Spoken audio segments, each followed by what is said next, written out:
Assalamualaikum warahmatullahi wabarakatuh. Selamat pagi anak-anak. Alhamdulillahirrabbilalamin. Hari ini kita bisa kembali berjumpa dalam keadaan sehat, bahagia, dan semangat. Salam sehat, salam semangat. Di rumah, di sekolah aku bisa berprestasi. Pastikan sebelum anak-anak mengikuti pembelajaran hari ini sudah mandi, sudah sarapan, sudah menyiapkan alat-alat pembelajaran juga ya. Dan ingat, presensi terlebih dahulu melalui link kita. Sebelum beranjak kembali, marilah kita berdoa terlebih dahulu dengan harapan agar segala sesuatu yang kita usahakan hari ini, yang kita pelajari hari ini, yang kita alami hari ini menjadi hal yang bermanfaat untuk kehidupan kita. Amin.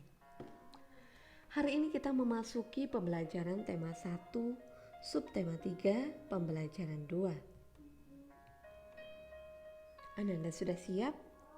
Kita melanjutkan yang kemarin ya, mempelajari tentang pertumbuhan dan perkembangan hewan. Adapun garis besar pembelajaran hari ini, yang pertama adalah tentang pertumbuhan kucing. Diharapkan anak-anak dapat mengetahui pertumbuhan pada kucing serta faktor-faktor yang mempengaruhinya. Yang kedua, kita akan mencoba mencari tahu, adakah hewan-hewan yang memiliki kesamaan dengan kucing. Yang ketiga, berkaitan dengan perbedaan kemampuan. Anak-anak diharapkan dapat mengetahui bahwa setiap manusia memiliki kemampuan yang berbeda-beda. Setelah itu, anak-anak juga harus tahu bagaimana cara menyikapi perbedaan tersebut agar kita tetap bisa hidup dalam keadaan damai dan saling menyayangi. Yang keempat adalah memberikan saran. Dari perbedaan-perbedaan kemampuan ini tadi, tentunya pada suatu waktu kita akan membutuhkan suatu hal ketepatan yang akan kita berikan saran untuk bisa berbaik. Nah, bagaimana caranya? Kita akan coba untuk menyusunnya nanti ya. Oke, selanjutnya kita masuk kepada materi tentang kucing. Semua tentu tahu hewan kucing ini ya. Bahkan mungkin ada beberapa di antara anak-anak yang memiliki kucing. Kita cari tahu yuk ciri-ciri kucing. Di sini yang pertama, kucing itu berkembang biak dengan cara melahirkan, atau kita sebut beranak. Yang kedua, kucing ini bernafas dengan paru-paru. Yang ketiga, kulit dari kucing ini ditumbuhi dengan rambut. Bukan bulu ya bu. Ini yang memang ternyata sering disalahartikan. Ternyata bulu dan juga rambut itu berbeda ya. Bulu itu biasanya memiliki tangkai bulu, sedangkan yang ada pada hewan seperti kucing itu disebut dengan rambut. Selanjutnya adalah kucing bergerak menggunakan kaki.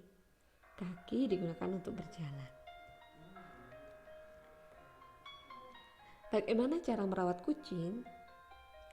Agar kucing bisa tumbuh dan berkembang dengan baik, tentu kita harus merawat dengan sebaik-baiknya juga.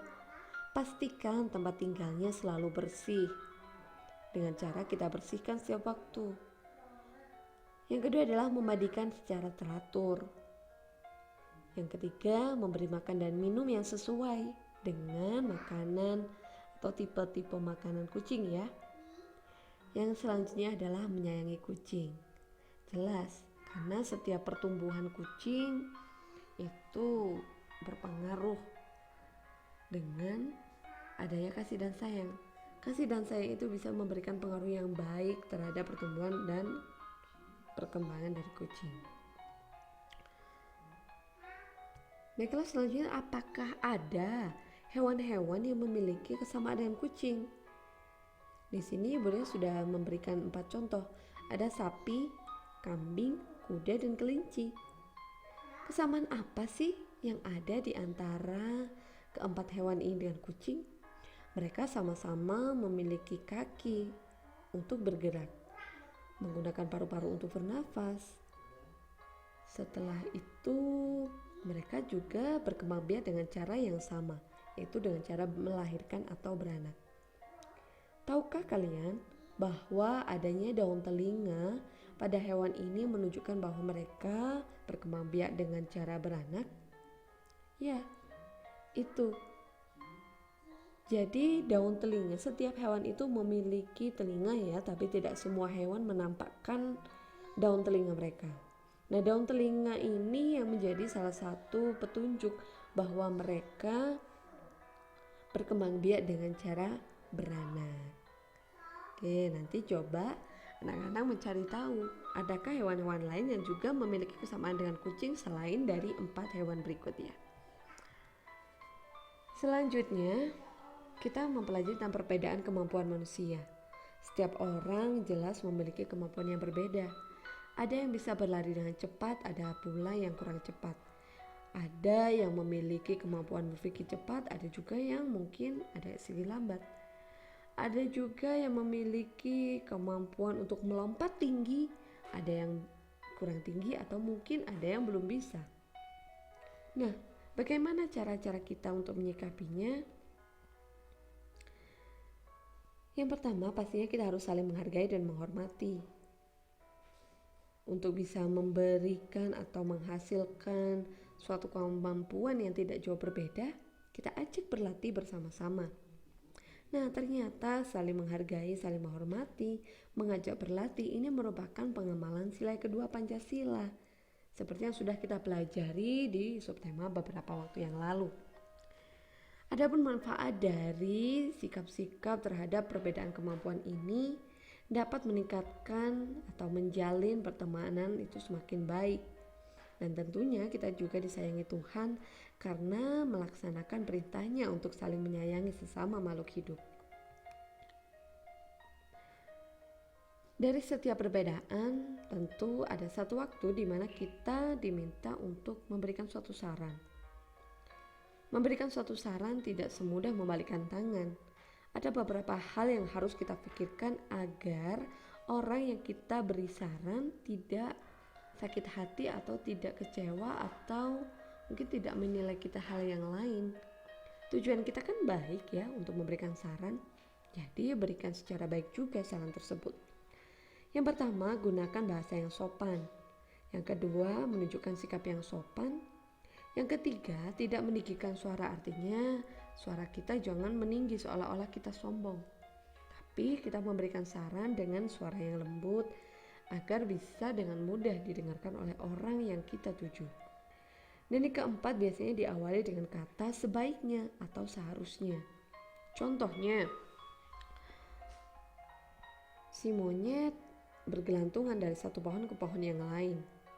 Satu waktu karena dia tidak konsentrasi, dia terjatuh. Gajah memberikan saran kepada monyet. Monyet, sebaiknya kamu berkonsentrasi saat melompat agar kamu tidak terjatuh. Jadi berikan kata sebaiknya, diawali kata sebaiknya atau seharusnya dan alasan.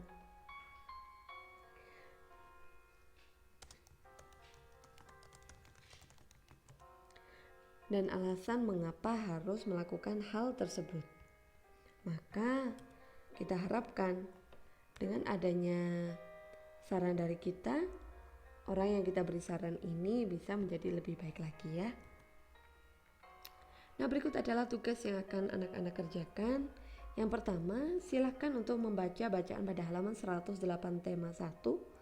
Yang kedua, kerjakan soal latihan pada halaman 109 dan 111. Yang ketiga, kalian coba membaca bacaan kembali pada halaman 113 dan 114 tentang sikap-sikap terhadap suatu perbedaan. Dan yang terakhir mengerjakan soal latihan pada halaman 114 dan 115 tentang bagaimana cara-cara menyikapi suatu perbedaan dan memberikan saran terhadap suatu masalah. Silahkan tugas ini dikerjakan di buku tema tugas kalian ya. Demikian tadi pembelajaran hari ini, ada kurang lebihnya Buria mohon maaf. Semoga sedikit banyak yang kita bahas, yang Buria sampaikan hari ini bisa menjadi manfaat untuk anak-anak. Dan apabila ada yang masih kurang jelas, jangan sungkan-sungkan dan jangan takut ya untuk bertanya kejelasannya kepada Buria melalui chat WhatsApp group. Bunda tutup, wabillahi taufiq wal hidayah. Assalamualaikum warahmatullahi wabarakatuh.